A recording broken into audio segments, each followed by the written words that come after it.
नमस्कार दोस्तों, आज हम आपके लिए लाए हैं गणगौर की कहानी। चैत्र का महीना आया, गणगौर का दिन आया, पार्वती जी को पीहर का बुलावा आया। पार्वती जी ने महादेव जी को बोला, मुझे पीहर जाना है। महादेव जी पार्वती जी को साथ ले नंदी पे सवार चलने लगे तो लोग हंसने लगे कि देखो, औरत को पैदल और खुद सवारी पर बैठे हैं। महादेव जी उतरे, पार्वती जी को बैठाया। अब लोग कहने लगे, देखो, औरत सवारी पर बैठी पति को पैदल चला रही है। अब दोनों पैदल चलने लगे तो लोग बोले, देखो, सवारी होते हुए भी दोनों पैदल चल रहे हैं। अब ईश्वर पार्वती दोनों नंदी पर बैठे तो लोग कहने लगे, बेचारा नंदी पर दोनों एक साथ बैठे हैं। ईश्वर जी पार्वती जी से बोले, गौरा, दुनिया का काम हंसना है। आगे चले तो एक गाय कष्ट पा रही थी। पार्वती जी पूछने लगे, इस गाय को कष्ट क्यों है? महादेव जी बोले, गाय को बच्चा होने वाला है। गौरादे ने कहा, बच्चा होवे तो इतना कष्ट, आप तो मेरे गांठ लगा दो। महादेव जी बोले, हमारी लगाई गांठ नहीं खुलेगी, सो मान जाओ। आगे चले तो घोड़ी कष्ट में तड़प रही। गौरादे ने पूछा, भगवान, घोड़ी को कष्ट क्यों? महादेव जी बोले, पार्वती, घोड़ी को बच्चा होने वाला है। गौरादे बोली, भगवान, अब तो गांठ लगा दो। आगे चले तो नगरी में उदासी थी, ढोल नगाड़े उल्टे पड़े थे। गौरादे ने पूछा, भगवान, ये सब क्यों? महादेव जी बोले, रानी को बच्चा होने वाला है। अब तो गौरादे बोले, मुझे बच्चा नहीं चाहिए, मेरे गांठ लगा दो महादेव जी। ईश्वर जी ने पार्वती जी के गांठ लगा दी और थोड़ी दूर जाके तालाब की पाल पर जा बैठे। गणगौर का दिन था। सभी औरतें पूजा करने आने लगी। ईश्वर जी पार्वती जी ने खूब सुहाग लुटाया। अब बणियों ब्राह्मणों की औरतें सज सवर के आराम से गीत गाती आई।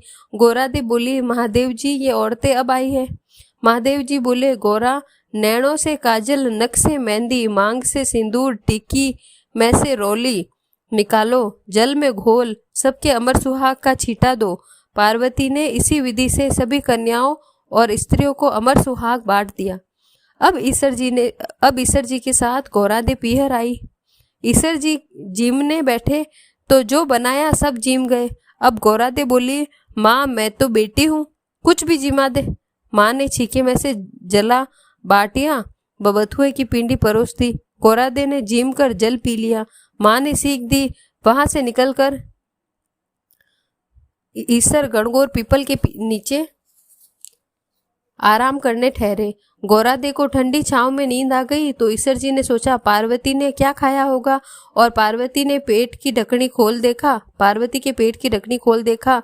पेट में जला बाटिया और बथुए की पिंडी जल में झूल रही है। गौरादे को पता लगा तो नाराज हुई। बोली, ईश्वर जी, आप कभी भी आगे से किसी की ढकनी मत खोलना। कभी भी पीहर की ससुराल और ससुराल की बात पीहर में नहीं करनी चाहिए। आगे चले तो राजा की नगरी में ढोल नगाड़े बज रहे थे, खुशियां मना रहे थे। गौरादे ने पूछा, यहाँ क्या हो रहा है? महादेव जी बोले, रानी के कुंवर हुआ है, बधाइयां बट रही है। गौरादे बोली, कुंवर के जन्म में इतनी खुशी? आप तो ईश्वर जी मेरी गांठ वापस खोलो। ईश्वर जी बोले, पार्वती, मैंने तो पहले कहा था गांठ नहीं खुलेगी। आगे घोड़ी के बच्चा हुआ जिसे वह प्रसन्नता से सहला रही थी। गौरादे ने कहा, ईश्वर जी, अब तो गांठ खोल ही दो। ईश्वर जी बोले, मेरी गांठ नहीं खुलती। आगे आगे आए तो गाय की बछड़ा हुआ, वह उसे चाट रही थी, लाड प्यार कर रही थी। पार्वती बोली, जानवर को बच्चे से इतना प्यार? ईश्वर जी, मेरी गांठ खोलनी ही पड़ेगी। ईश्वर जी ने कहा, गौरादे, हमारी लगाई गांठ नहीं खुलेगी। और कैलाश पर्वत आ गए। गौरादे ने पीठी करके मैल उतार, पिंड बनाकर प्राण फूके, उसे दरवाजे पर बिठाकर पार्वती जी स्नान करने गए। महादेव जी महल में जाने लगे तो बालक ने कहा, माता ने भीतर जाने को मना किया है। महादेव जी सोचने लगे, जिद्दी पुत्र कौन आ गया, और नहीं मानने पर उसका सिर धड़ से अलग कर दिया। इतने में पार्वती बाहर आई। पुत्र को मृत देखकर महादेव जी से बोली, मेरे पुत्र को जीवित करो।